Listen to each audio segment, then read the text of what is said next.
Hello guys, आपण आलो आहोत प्रतिष्ठान या ठिकाणी, म्हणजेच पैठण या क्षेत्री. हे गोदावरीचे पात्र आहे. याला दक्षिण काशी म्हणून ओळखले जाते.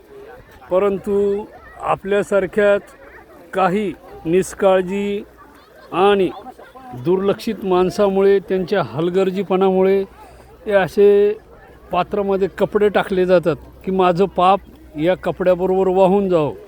परंतु हेच कपडे, हे कपडे असे, तर ह्या कपड्यामुळे पाणी दूषित होतं आणि तेच पाणी आपण पिण्यासाठी जालना शहर, संभाजीनगर, खाली बीड अशा भागामध्ये ते पाणी वापरतो. तर कृपया असे कपडे टाकू नये.